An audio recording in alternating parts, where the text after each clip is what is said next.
আমরা দিদি বাড়ি চলে এসেছি।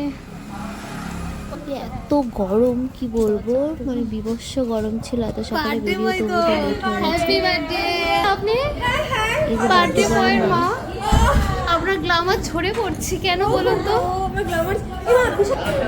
যাই দাদু কিন্তু এসেছিল, তো দাদু উপরেই ছিল, আমাদের কথা শুনে নিচে আসছে। এই দিকে দেখো আমাদের কত বড় হয়ে গেছে। তুমি না চিনলে সে চিনে গেছে। সবাই কতটা খুশি, অনেক।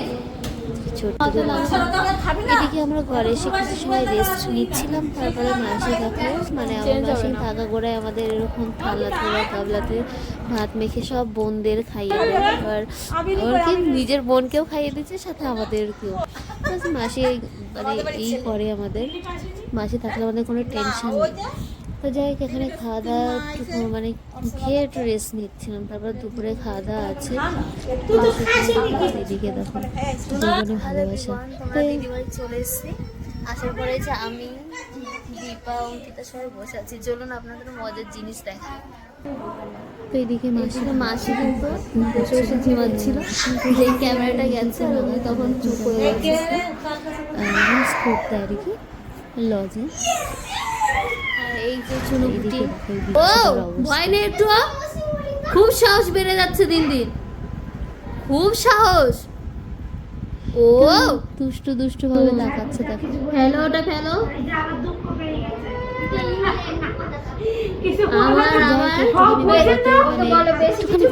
বিয়ে দিয়ে দেবো, বেশি কথা বলবি না, বিয়ে দিয়ে দেবো, কেনতে মরে যাবি বলো। ওটা ধরতে প্রাণনাথ ভুলে গেছে। ভালো আছো? রাস্তায় দাঁড়িয়ে আছি, কখন আসিস কখন আসিস। কেমন আছো? এই যে সংহতি আমরা চলে বাড়ির কাছে, খুব একটা অসুবিধা হয়নি। হাঁটার পথে 4-5 মিনিট লাগে। তো ডেকোরেশন কাজ চলছে, যেহেতু সরকারের আছে অনুষ্ঠান, এই কারণে। তো এইদিকে দেখো বেলুন খেলানো হচ্ছে, হোটেল সিস্টেম করেছে। এখানে আমরা লাঞ্চ করে নেবো, আমি বসে গেছি লাঞ্চ করতে।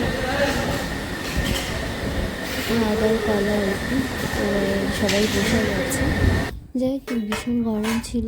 আর এদিকে কিন্তু মানে হাতটা ধুচ্ছে আর মনে হচ্ছে মানে এত গরম যাই প্লেট পড়ে গেছে, ভাতে পড়ে গেছে, জলে খাবার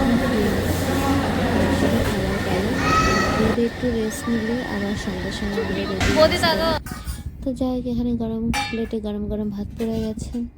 আর এদিকে মাসিরা বসেছে, মানে সবাই মোটামুটি বসেছে। তো যাই হোক, এইদিকে কিন্তু কথা বলতে বলতে প্লেটে পড়ে গেল ভেজ ডাল, আর তার সাথে ছিল হচ্ছে ঝুরঝুরে আলু ভাজা। যাই তো এখানে ডাল আর ঝুরঝুরে আলু ভাজার কম্বিনেশনটা দুর্দান্ত হয়েছিল। কিন্তু শহরে খাবার কেন জানি না এত মিষ্টি দেয়, ভগবানই জানে। যাই খাবারগুলো ভালো, মিষ্টিটা বেশি। তো যাই হোক, এরা ঝাল খায় না, আমরা ঝাল খাই, এটাই তফাৎ। তো এখানে আলু পটলের রসা, এই তরকারিটাও ভালো হয়েছিল।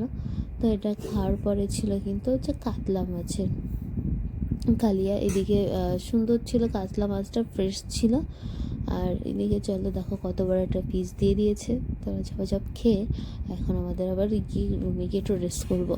তো যাই হোক, এখানে কিন্তু খাওয়া দাওয়ার লাস্টে যে চাটনি ছিল সেটার কিন্তু ভিডিও করা হয়নি আবার। তো ভিডিওটা এই পর্যন্তই রাখছি, সবাই ভালো থাকবেন।